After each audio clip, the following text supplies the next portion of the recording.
ಇನ್ನು ಮುಂದೆ ನಿಮ್ಮ ನೆಚ್ಚಿನ ಧಾರಾವಾಹಿಗಳ ಫುಲ್ ಎಪಿಸೋಡ್ಗಳು ಸನ್ ನೆಕ್ಸ್ಟ್ ಆಪ್ನಲ್ಲಿ ಮಾತ್ರ. ಅವಳಿನ್ಯಾವತ್ತೂ ಇಂಥ ತಪ್ಪು ಮಾಡದಿರೋ ಥರ ನಾನೇ ನೋಡ್ಕೋತೀನಿ. ಇಂಥ ತಪ್ಪು ಮಾಡಕ್ಕೆ ಅವಳು ಬದುಕಿರ್ಬೇಕಲ್ಲ.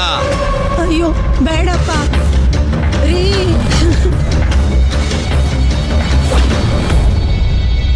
ಅವಳೇನಾದ್ರೂ ಬದುಕಕ್ ಬಿಟ್ರೆ ನಮ್ಮ ಮರ್ಯಾದೆ ಸತ್ ಹಾಗೆ. ನೀವೇ ಅವಳು ಎಲ್ಲಿದ್ದಾಳೆ ಅಂತ ಹೇಳಿದ್ರೆ ಸರಿ, ಇಲ್ಲ ಅಂತಂದ್ರೆ ಅವಳ ಪ್ರಾಣದ ಜೊತೆ ನಿಮ್ಗಳ ಪ್ರಾಣನೂ ಹೋಗುತ್ತೆ.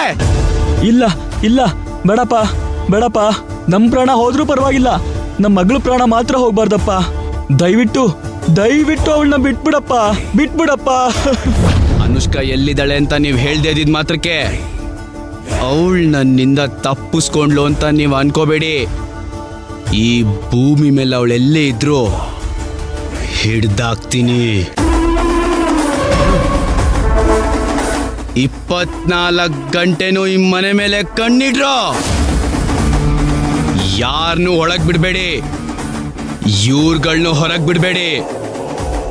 ಅವಳ ಅದ್ಯಾವ ಬಿಲ್ದಲ್ಲಿದ್ದಾಳೋ ಅದೆಷ್ಟ್ ದಿನ ಅಲ್ಲೇ ಇರ್ತಾಳೋ ನಾನು ನೋಡ್ತೀನಿ.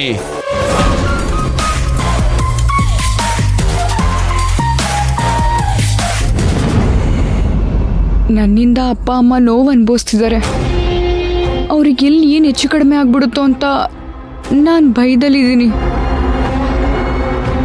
ಅವನವ್ರಿಗೇನು ತೊಂದರೆ ಮಾಡಲ್ಲ ಅಲ್ವಾ?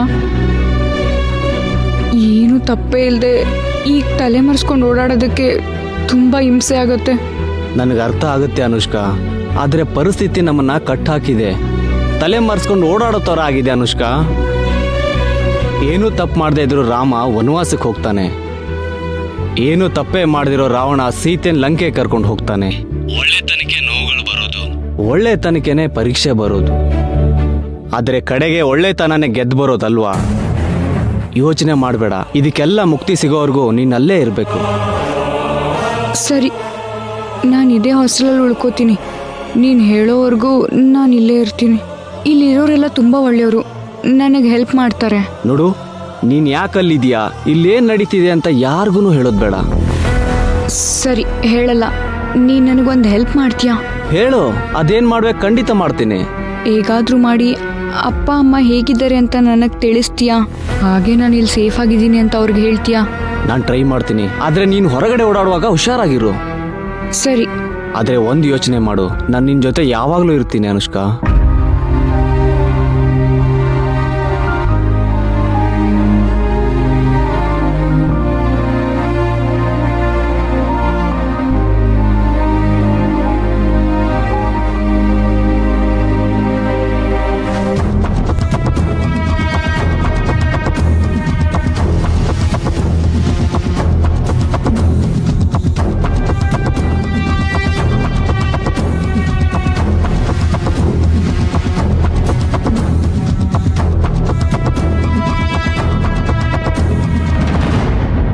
ಹೇಳಮ್ಮ, ಎಲ್ಲಿಂದ ಬಂದಿದ್ಯಾ?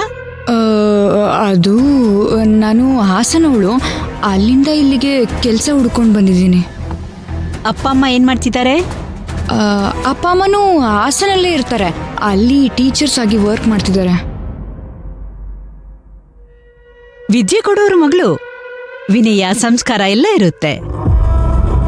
ಹೌದು ಮೇಡಮ್, ಇವಳಿಗೆ ಯಾರೋ ಇವಳ ಫ್ರೆಂಡ್ಸು ಈ ಹಾಸ್ಟೆಲ್ ಬಗ್ಗೆ ತುಂಬಾ ಹೇಳಿದ್ರಂತೆ. ಹಾಗಾಗಿ ಇಲ್ಲೇ ಅಡ್ಮಿಷನ್ ಆಗ್ಬೇಕಂತ ತುಂಬಾ ರಿಕ್ವೆಸ್ಟ್ ಮಾಡ್ಕೊಳ್ತಾ ಇದ್ಲು.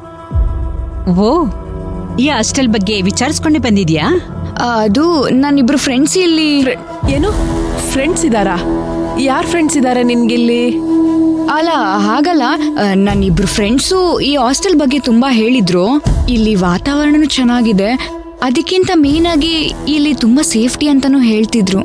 ಮಕ್ಕಳು ಅಂದ್ರೆ ತಂದೆ ತಾಯಿಗೆ ಕಾಳಜಿ ಇದ್ದೇ ಇರುತ್ತೆ. ಅದೇ ಹೆಣ್ಮಕ್ಳು ಅಂದ್ರೆ ಕಾಳಜಿ ಜೊತೆಗೆ ಭಯನೂ ಇರುತ್ತೆ. ಆ ಭಯನ ಕಡಿಮೆ ಮಾಡಿಸಿ ಕಾಳಜಿ ಕೊಡಕ್ಕೆ ಪ್ರಯತ್ನ ಪಡ್ತೀವಿ.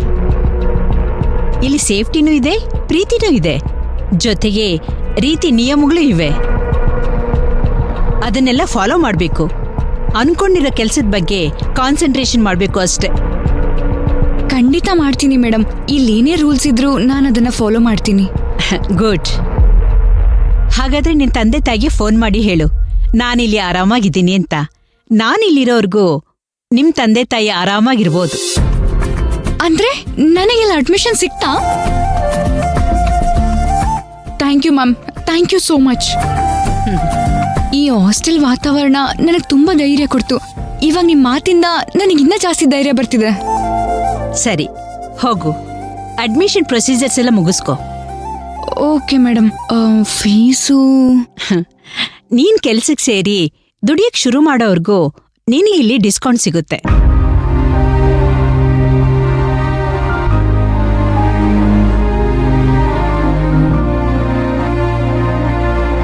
ನಾನು ಈ ಹಾಸ್ಟೆಲ್ ಶುರು ಮಾಡಿದ್ದು ದುಡ್ಡು ಮಾಡ್ಬೇಕು ಅಂತಲ್ಲ,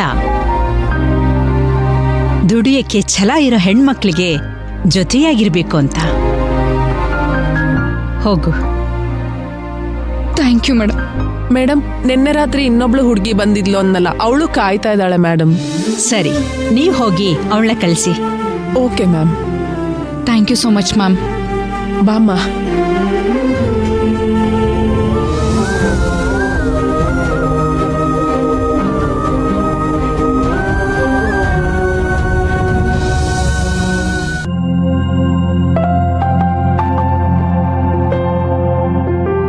ಮೇಡಮ್,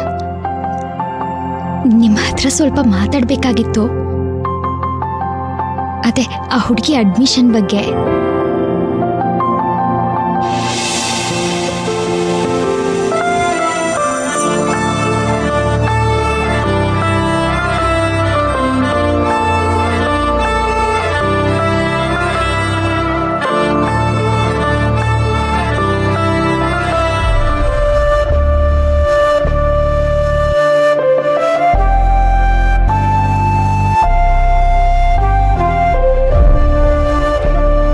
ನಮಸ್ತೆ ಮೇಡಮ್. ಇಷ್ಟು ವರ್ಷ ನಮ್ಮ ಹಾಸ್ಟೆಲಲ್ಲಿ ಲಂಗಾದಾವಣಿ ಹಾಕೊಂಡ್ ಬರ್ತಿರೋ ಹುಡುಗಿ ಅಂದ್ರೆ ನೀನೇನಮ್ಮ. ಈ ಲಂಗಾದಾವಣಿ ನಿನಗೆ ತುಂಬಾ ಚೆನ್ನಾಗಿ ಒಪ್ಪುತ್ತೆ. ನಿನ್ ಕಣ್ಣು ಎಷ್ಟು ಸುಂದರವಾಗಿದೆ. ಇರ್ಲಿ ಮೇಡಮ್, ನಮ್ಮೂರಲ್ಲೂ ಅಷ್ಟೇ ನನಗೆ ಹೀಗೆ ಹೇಳ್ತಾರೆ. ನಮ್ಮಪ್ಪಯ್ಯನ್ಗೆ ನನ್ ಲಂಗಾದಾವಣಿಲಿದ್ರೆ ತುಂಬಾ ಇಷ್ಟಪಡ್ತಾರೆ. ಸರಿ, ಬಾ ಕೂತ್ಕೋ. ಪರವಾಗಿಲ್ಲ ಮೇಡಮ್. ಹಳ್ಳಿ ಹುಡುಗಿ ಆದ್ರೂ ನಿಮ್ಮಪ್ಪ ನಿಮ್ಮಮ್ಮ ಒಳ್ಳೆ ವಿನಯ, ಒಳ್ಳೆ ಸಂಸ್ಕಾರ ಕಲಿಸಿದ್ದಾರೆ.